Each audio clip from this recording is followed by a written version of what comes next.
Bon, là c'est bon, je crois qu'on a tout ce qu'il faut pour le tournage d'aujourd'hui. T'es sûr de toi? Ouais, pour moi on a tout, mais on peut refaire un check, y a pas de problème. Alors, le faux sang. Ouais, il est là. Ok, super. Les tenues des astronautes. Ouais, j'ai les sacs poubelles et le scotch. Les chapeaux des extraterrestres? Ah bah ça justement, on les avait pas. En plus, c'est chaud à trouver avec leur pic sur la tête. Ah ouais, merde. Ok, Attends, tu sais quoi, j'ai une idée.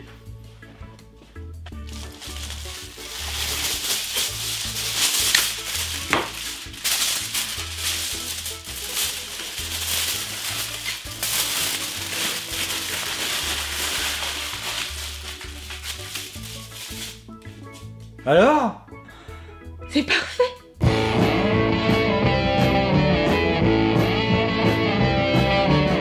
Roger Corman est né à Détroit en 1926. Quelques années plus tard, ses parents s'installent à Beverly Hills où Corman poursuit des études d'ingénieur en physique et thermodynamique. 2 ans avant son diplôme, pour la fin de la guerre, il s'engagera dans la marine. Il revient rapidement, terminer ses études, se fait engager à la General Electric où il restera 4 jours.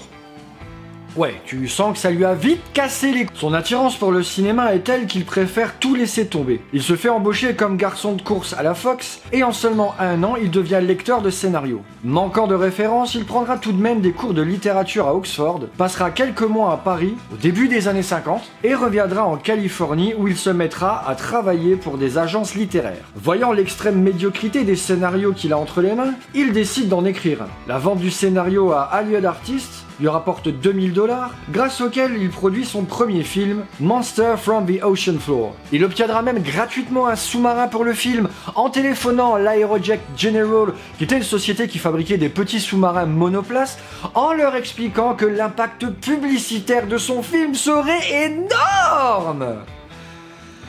Malin ce Roger! Avec l'argent que lui rapporte le film, une part de $110 000, il produit un policier avec $50 000, The Fast and the Furious. Mais non, pas celui-là, mais c'est qui le con qui monte cette émission? Ah oui, c'est vrai, c'est moi.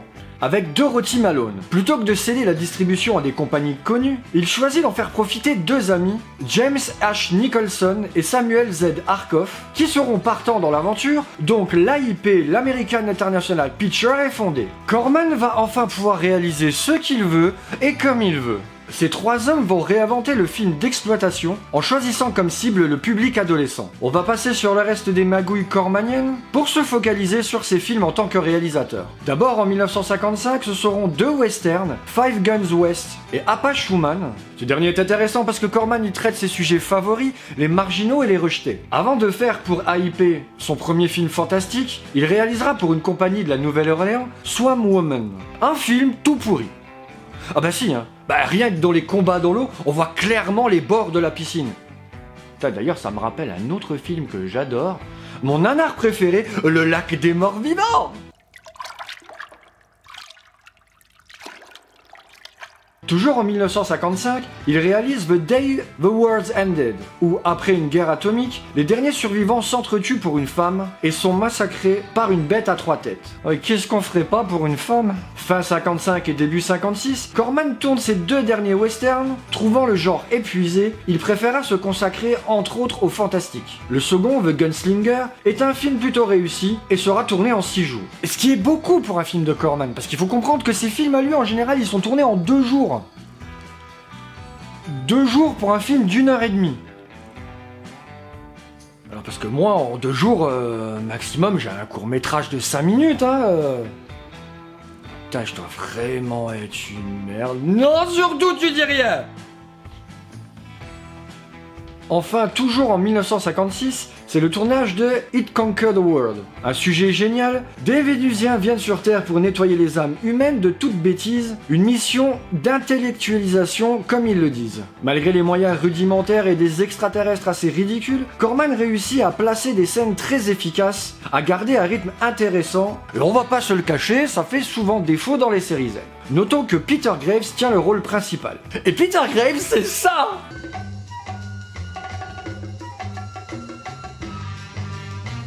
Encore en 1956, ouais le mec est super productif mais ça vous allez vite le comprendre, c'est Attack of the Crab Monsters. Corman choisit de ne presque pas montrer les monstres, alors on va pas se le cacher, c'est parce qu'ils étaient moches.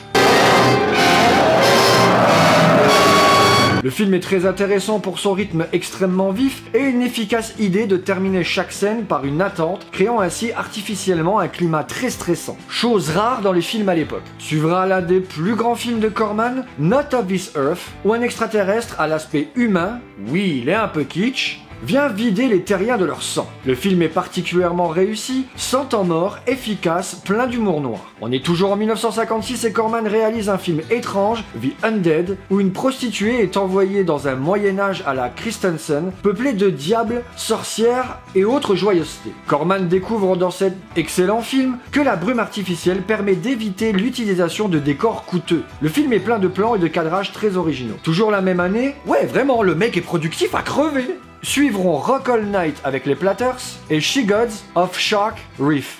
Le second fut tourné à Hawaï en même temps que le suivant, Thunder Over Hawaii, pour diviser les frais de production par deux. She God est considéré comme l'un de ses plus mauvais films. On arrive en 1957 où Corman réalise l'extraordinaire Teenage Doll. Dans une bataille entre gangs rivaux, une jeune femme en tue une autre accidentellement. Elle sera poursuivie toute la nuit dans les endroits les plus sordides par les gangs rivales. Le film est génial, sa réputation de premier film où on voit autant de culottes n'est pas usurpée, mais ce ne sont pas, bien sûr, ses qualités qui en feront un grand film. Et là, il faut bien comprendre qu'on est en 1957, et voir autant de culottes à l'écran, c'était déjà un grand fuck à toutes les institutions mises en place. Mais plutôt son ambiance, son rythme. Un film qui a dû beaucoup influencer After Hours tellement on y trouve de similitudes, comme le choix d'être non politiquement correct. Bref, à voir absolument. Suivra le très chiant Carnival Rock.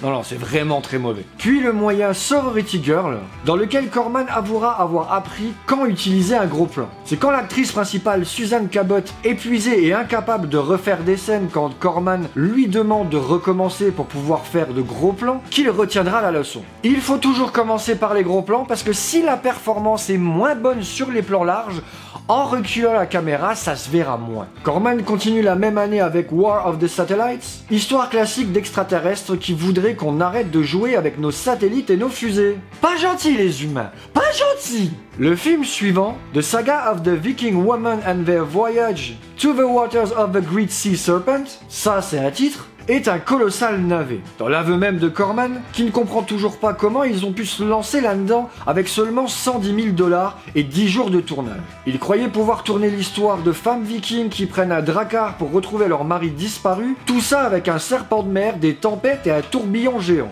Avec si peu d'argent et de temps. La mission était impossible, le résultat est assez catastrophique, mais comme souvent, cette série Z faite avec une certaine motivation peut provoquer le sourire ou le rire selon l'état dans lequel est le spectateur. On regarde quoi ce soir? The Saga of the Viking Woman and their Voyage to the Sea of the Great Sea Serpent. Je reviens.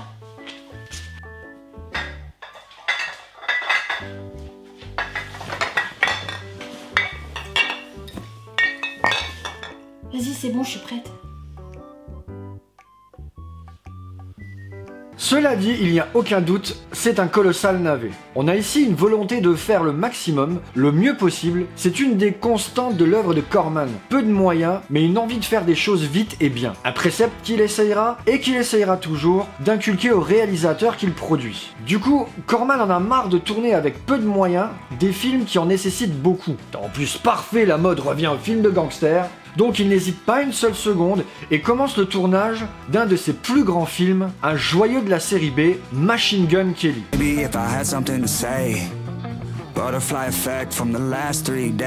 Non mais c'est quoi ce monteur à la con et c'est toujours moi. Ce film est incroyable, regorge d'idées, fait voler les conventions du genre, non pas en les enlevant, mais en les transcendant. La scène du hold-up est tournée en partie en ombre chinoise, sans aucun dialogue. Le personnage de MGK est complètement dominé par sa femme, qui tient aussi le rôle de sa mère en quelque sorte, et il n'existe que lorsqu'il tient son arme. Il se fait cogner par ses subordonnés dès qu'il pose son arme, mais dès qu'il la reprend, il est vénéré. Beaucoup d'autres choses dans ce film remarquable, qui en plus permet à Charles Bronson de se faire un nom. Après Machine Gun Kelly, Corman continue dans le film de gangster avec l'étonnant I'm Mobster, histoire d'un patron de syndicat du crime qui, contre une promesse promesse d'immunité raconte sa vie. Peu de violence, description clinique, un style que l'on retrouvera quelques années plus tard dans l'affaire Al Capone. On pourrait juste regretter quelques maladresses destinées à produire une bande-annonce racoleuse. Le film sera produit par la 20th Century Fox. Corman, toujours en 58. Ah ouais, le mec est à plusieurs films par an, tranquille quoi. Corman tourne Teenage Caveman. Un titre tout pourri mais imposé par la IP. Ce film raconte comment un membre d'une société préhistorique cherche à échapper au rite de sa tribu. Thème du marginal est récurrent chez Corman. Un film fauché mais ambitieux. Et là, attention, on est en 1959 et Corman s'apprête à réaliser un de ses meilleurs films, A Bucket of Blood. Sorti en France sous le titre Un banquet de sang. Ce film est à la fois une satire assez méchante des milieux beatniks, en particulier de leurs artistes bidons, mais aussi et surtout rudement bien foutu. Dans ces vieux films, s'il y en a un à voir, clairement c'est celui-là. À ce moment-là, Corman fonde sa propre compagnie, Film Group, et réalise son plus mauvais film, The Wasp Woman. Le mec passe de ses meilleurs films à son pire. L'ascenseur émotionnel quoi. Une histoire de produits de beauté à base d'enzymes de guêpes qui transforment leur utilisatrice en femme guêpe vampire. Alors effectivement, ça a l'air tout pourri. Faut absolument que je voie ci. Qui sera au final très mauvais et bâclé. Faut que je le voie quand même. Encore une fois, les problèmes de The Wasp Woman sont surtout dus au manque de moyens.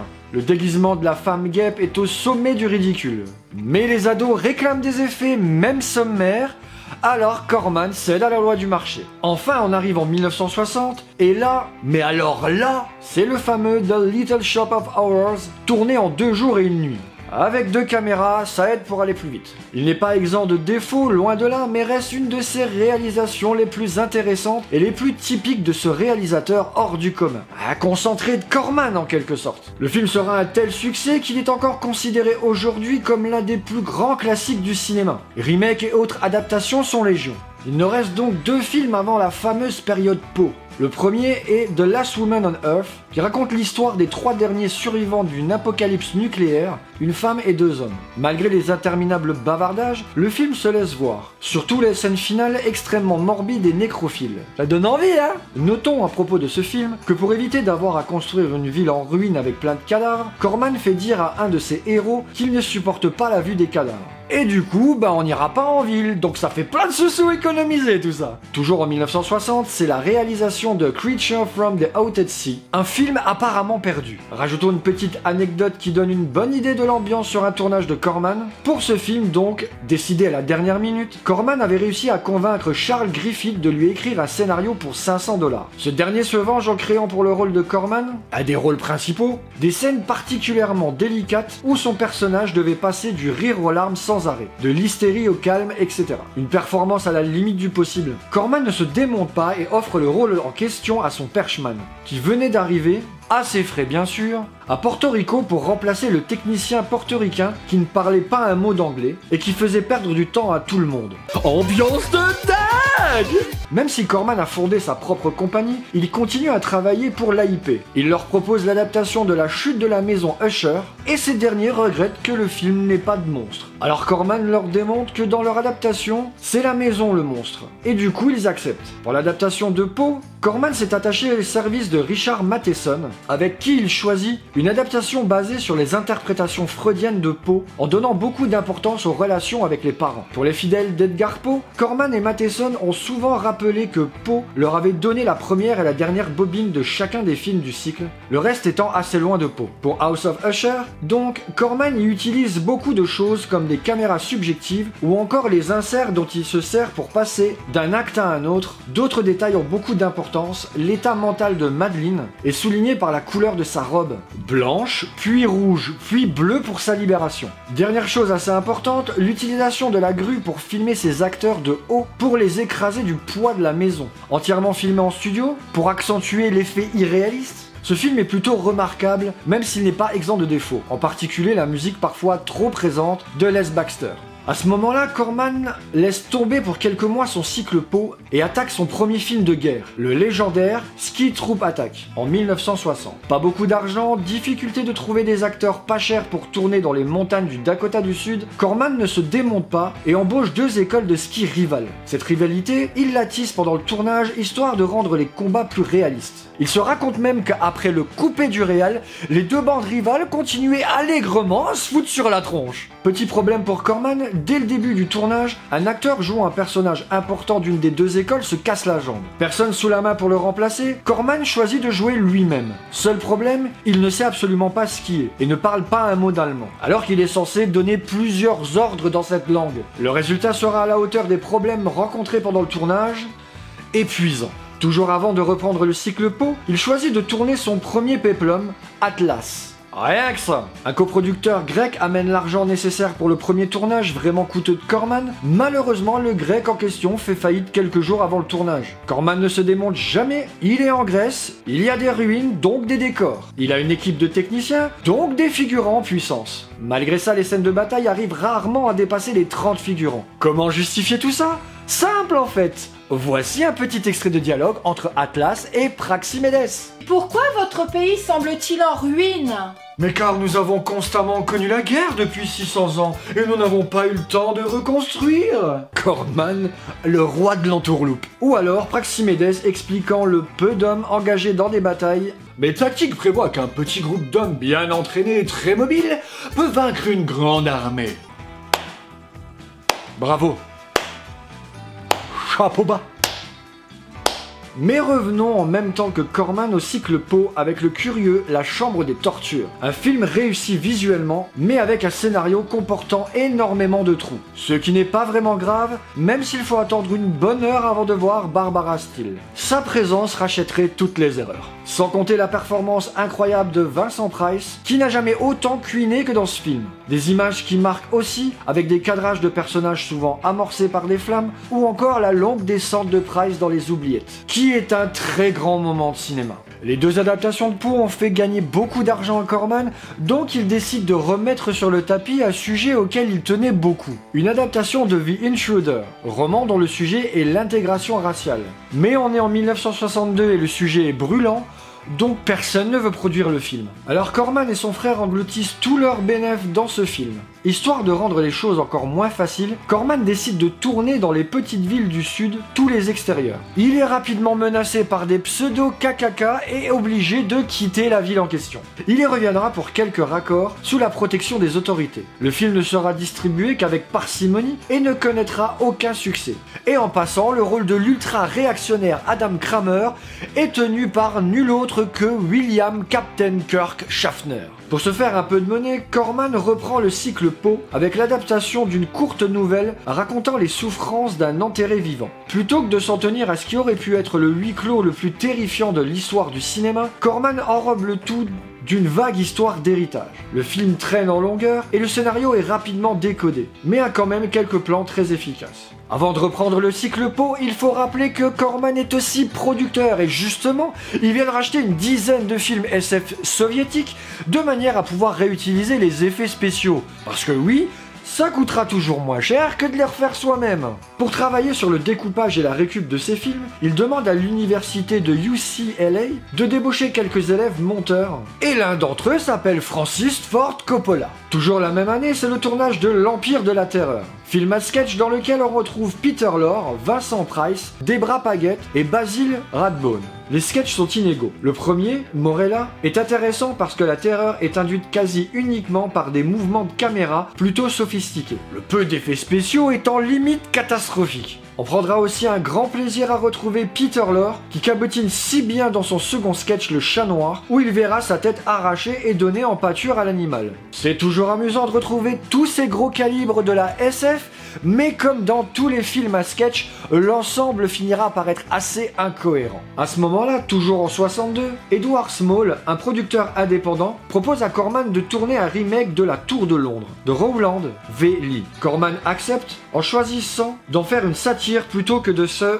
ridiculiser à faire du Shakespeare. Le résultat est assez étonnant, curieux mélange de Shakespeare, Poe, de cabotinage savamment dosé par Vincent Price et de scènes d'épouvante typiquement cormaniennes. Les scènes de bataille sont les mêmes que dans le film de Lee parce qu'il n'y a pas de petites économies. La petite anecdote vient du fait que Corman ne savait pas qu'il tournait en noir et blanc, il l'a appris en arrivant sur le plateau. Même si le film tourne l'histoire constamment en dérision, certaines scènes sont extrêmement belles et ne manquent pas de tension dramatique. Suivra un film sur les courses automobiles qui s'appelle The Young Racer et qui a une une réputation particulièrement exécrable. Petit changement de décor quand même, puisque le film fut tourné en Europe, et cette fois-ci, Francis Ford Coppola est crédité comme ingénieur du son. On en arrive enfin à ce qui est certainement l'un des chefs-d'œuvre de Roger Corman, The Raven. Voyant avec La Tour de Londres que faire des comédies est plutôt amusant, que Le Corbeau de Pau est, de toute façon, inadaptable, Corman réunit le trio de choc Peter Lorre, Boris Karloff et Vincent Price. Le tournage fut, paraît-il, hilarant. Lorre, qui était constamment sous l'emprise de drogues diverses et variées, n'arrivait pas à apprendre son texte et s'amusait à inventer des répliques, ce qui rendait fou le très méticuleux Karloff et faisait s'écrouler de rire Vincent Price. À partir de là, la décision est prise de pousser la farce au maximum et The Raven devient un classique du burlesque. Notons que si Coppola n'est pas au générique, le second rôle se fait aisément remarquer, il s'appelle Jack Nicholson.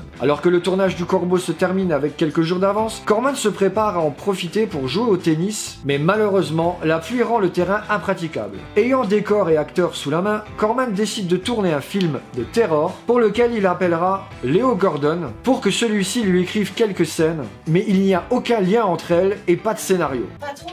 Patron. Oui. C'est pour vous prévenir que le terrain est impraticable à cause de la pluie. Oh merde. Du coup, on fait quoi? Bah comme on a tout le monde sous la main, on va faire un film. Un film? Mais on n'a même pas de scénario. Oui.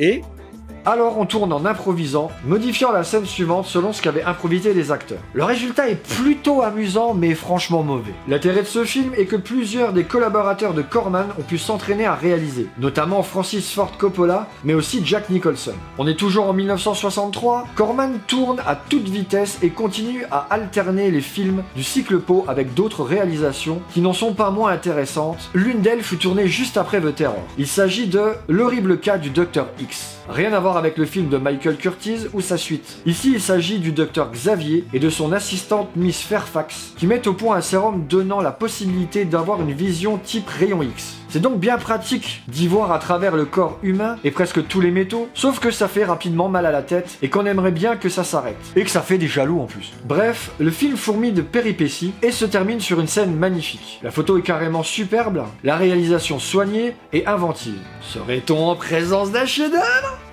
Non. Le manque de moyens se fait trop ressentir et certains effets ridicules auraient pu être évités. Dommage que Corman fût trop confiant envers ses responsables des effets visuels. Notons par ailleurs que Ryan Milland, dans le rôle du docteur Xavier, est excellent. Plutôt que de reprendre le cycle Poe, Corman décide de mixer un roman de Lovecraft avec l'ambiance de Poe. Le résultat est The Haunted Palace. Sorti en France sous le titre La malédiction d'Arkham.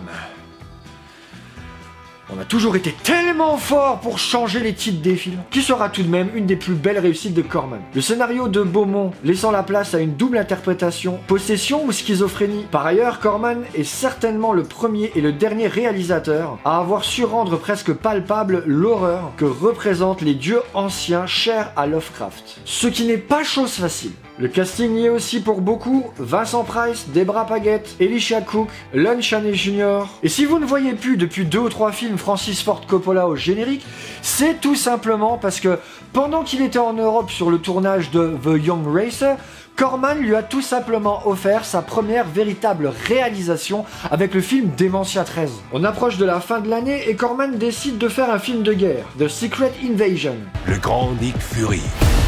Non, pas celui-là non plus, et c'est toujours moi le monteur. L'idée est simple et efficace. On crée un commando de prisonniers pour faire le sale boulot, avec des promesses de libération, clichés classiques. Chaque prisonnier étant expert de quelque chose. Assassin, voleur, faux monnayeur, explosif, inséré cliché de méchants aléatoires. Aldrich sera clairement inspiré de ce film pour ses 12 salopards. Et c'est plus ou moins un remake de Five Guns West, le premier film de Roger Corman. Ce petit film aura une distribution luxueuse avec Stewart Granger, Ralph Vallon, Mickey Rooney ou Henry Silva. Rien que ça. Ce film, il faut le signaler, est réalisé par United Artists. D'où la quantité inhabituelle de moyens pour un film de Corman. On se souviendra surtout des petites touches personnelles qu'il saura apporter au film, comme la scène où un tunnel est creusé sous un cimetière. L'image est superbe, l'action rondement menée et ponctuée de savantes surprises. Un excellent film de guerre. 1964, c'est l'année du Masque de la Mort Rouge, l'un des films les plus ambitieux de Corman. Corman.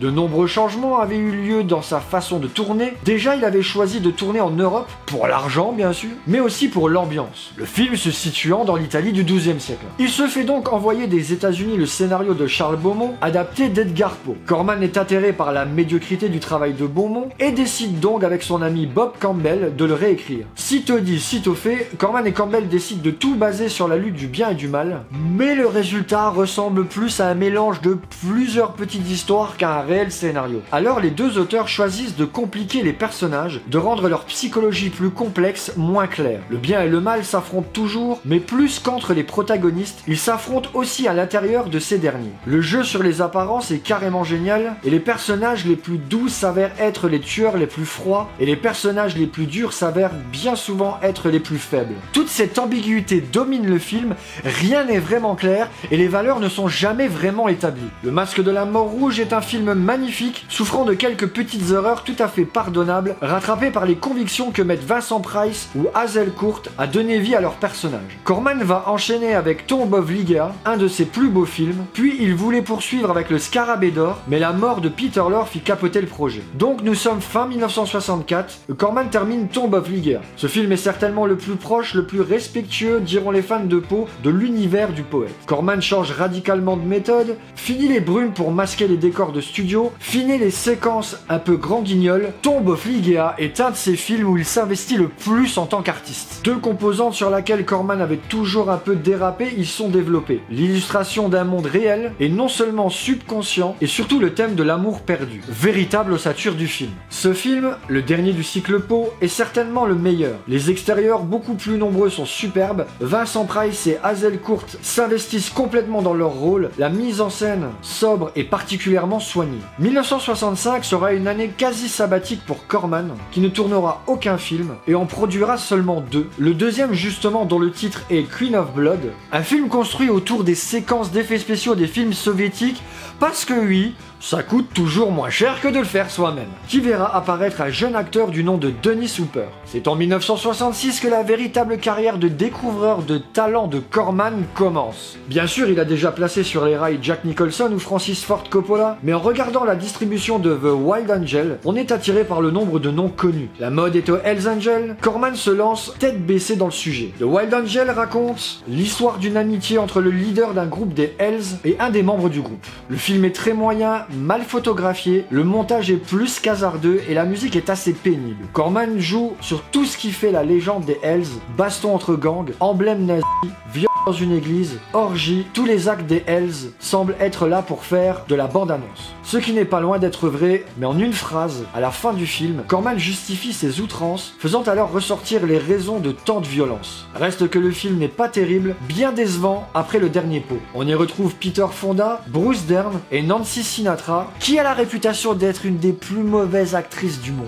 Et on pourra aussi remarquer quelques seconds rôles comme Diane Ladd, Michael J. Pollard ou encore Gail Hunnicutt. Mais le plus amusant, c'est la présence sur le tournage d'un débutant, non crédité au générique, qui va faire ses premiers pas en tant que réalisateur, un certain Peter Bogdanovich. Cette année-là, 1966, Corman tourne pour la Fox The St. Valentine Days Massacre. En français, c'est l'affaire Al Capone. T'as vu, c'est presque pareil, hein. Il choisit une approche réaliste des actes de Capone, contrairement à la mode qui consiste à romantiser les gangsters et à faire ressortir leur côté rebelle. L'aspect froid du film, son côté mécanique, sont ses principaux atouts, mais malheureusement, Jason Robard cabotine à outrance et fait de Capone un clown exubérant, une interprétation peu adaptée au personnage et qui va à l'encontre de l'esprit voulu pour le film. Roger Corman, occupé par l'ampleur de la production et l'éternel souci de faire un maximum d'économies, on oublie de les diriger. Tu le vois, le mec en train de compter ses billets sur le tournage et qui en oublie de diriger ses acteurs.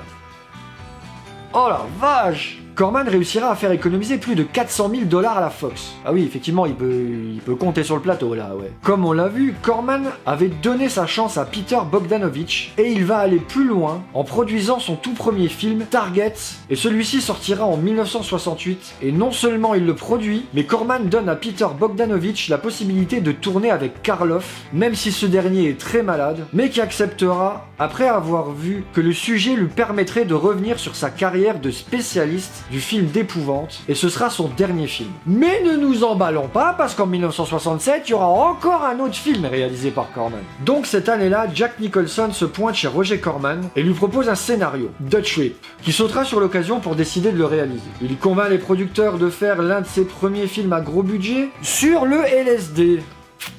D'accord, Corman, pour être bien renseigné sur les effets du LSD, en prendra une bonne quantité et par ailleurs, il signale à ses collaborateurs qu'il est hors de question de prendre parti pour ou contre l'utilisation de drogue. Le film doit raconter un voyage au LSD, ni plus ni moins. Le titre est très parlant, The Trip. C'est l'une des toutes premières fois où au générique d'un film, on voit des personnes créditées pour les effets psychédéliques. Alors, faudra que je regarde comment c'était marqué, mais c'était quoi, genre mec défoncé numéro 1, Georges machin?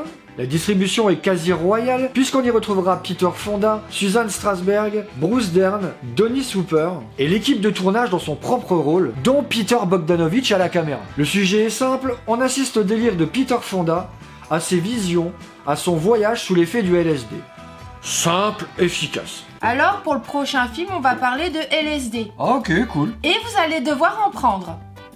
Pardon? On sent que Nicholson et Corman se sont fait plaisir. Le film n'est pas forcément parfait techniquement, mais il regorge d'idées et surtout d'humour. En vrac, on y voit des sites médiévaux, des messes noires, un singe, un nain, mais surtout la scène du procès pour le commercialisme. Un grand moment visuel et d'humour. Chose amusante, le héros pendant son trip fait demi-tour, donc en toute logique, il croise l'équipe de tournage. On le voit, l'équipe du film s'est bien amusée et il semble que Corman ait repris goût à la réalisation. Mais un événement fâcheux va assombrir l'avenir de Corman réalisateur. Comme je l'avais dit, il avait souhaité laisser au film une fin ouverte, ne prenant pas parti pour ou contre l'utilisation de LSD. Sans rien lui dire, les producteurs d'AIP rajoutent une voix off pour mettre en garde contre les méfaits de la drogue. Ce qui rendra la séparation entre Corman et AIP de plus en plus proche. On est en 1968 et Corman s'intéresse de moins en moins à la réalisation. Les crasses que lui ont fait les dirigeants d'AIP, ils sont sûrement pour quelque chose. En 1969, il termine le tournage de The Sad, tourné en Allemagne.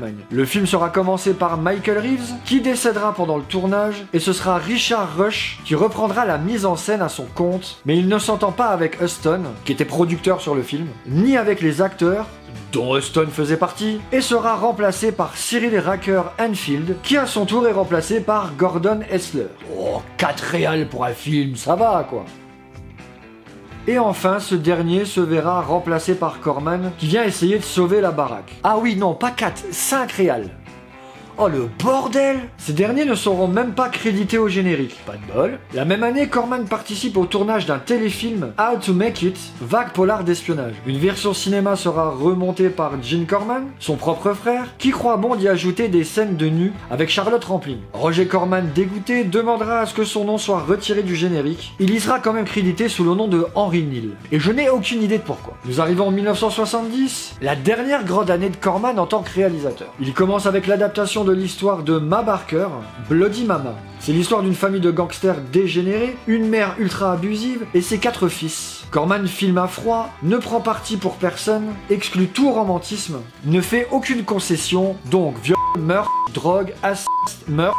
Oui, je l'ai dit 2 fois, mais c'est parce qu'il y a beaucoup de meurtres. Tout y passe. Et je me rends compte que ça fait beaucoup de bip tout ça. Shelley Winters y est remarquable et le film est tout à fait réussi et permet par la même occasion de découvrir un petit nouveau, un jeune talent qui interprète l'un des fils de Baker, Robert De Niro. Ici, Corman ne fait pas de ses personnages des héros, il préfère les montrer tels qu'ils sont. Vulgaires, crétins, efficaces dans leurs méfaits, non pas grâce à une certaine intelligence, mais plutôt par cruauté et un manque total de différenciation entre le bien et le mal. Et n'allez pas croire que Corman voulait faire la morale, il considérait juste que cette manie de faire de sombres crétins des héros était dangereuse et agaçante.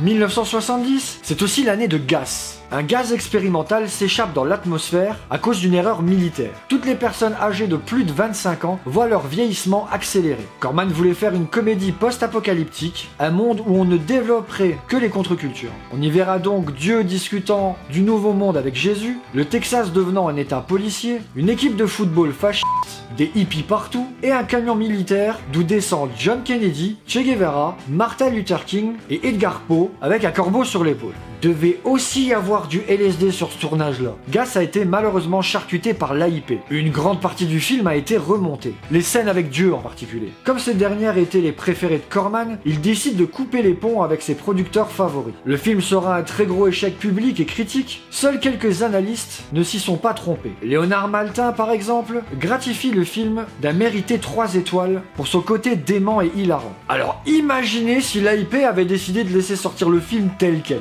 Il tournera encore cette année-là, ce qui restera longtemps son dernier film, Le Baron Rouge, avec Johnny Philippe Lowe. L'histoire de von Richthofen était très chère au cœur de Corman. Cela faisait des années qu'il voulait la tourner. Mais encore une fois, les producteurs lui firent réécrire le scénario afin que l'Allemand ne soit pas le seul héros. Ils lui imposèrent Joseph Philippe Lowe, qui ne fera d'ailleurs pas d'étincelle dans le rôle, et charcutèrent le film à sa sortie. Cette fois, c'est fini, Corman ne se consacrera plus qu'exclusivement à la production et à sa propre compagnie. Au début des années 90, il réalisera Frankenstein Unbound, pour le plaisir peut-être, mais son talent ne s'y retrouve pas. Il faut bien comprendre que tout le travail qu'a fait Corman en tant que réalisateur n'est rien à côté de ce qu'il a fait en tant que producteur. Il donne peu d'argent, certes, mais il laisse toute liberté au réalisateur et ne touche jamais au final cut.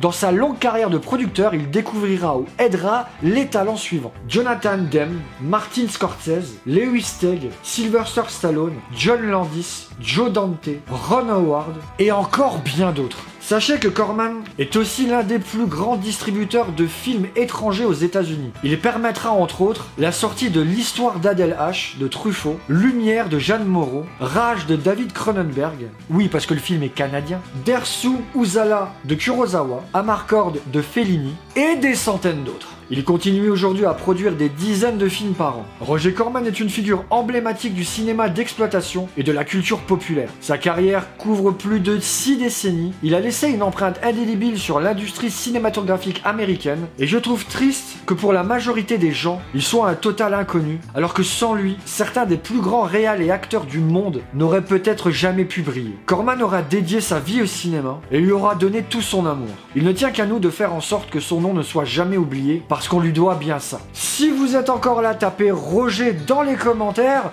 Sinon, le pouce bleu, l'abonnement pour le référencement comme d'hab, super important. Vous avez le bouton rejoindre ou le Tipeee si vous voulez soutenir la chaîne. Et on se retrouve bientôt. Ciao!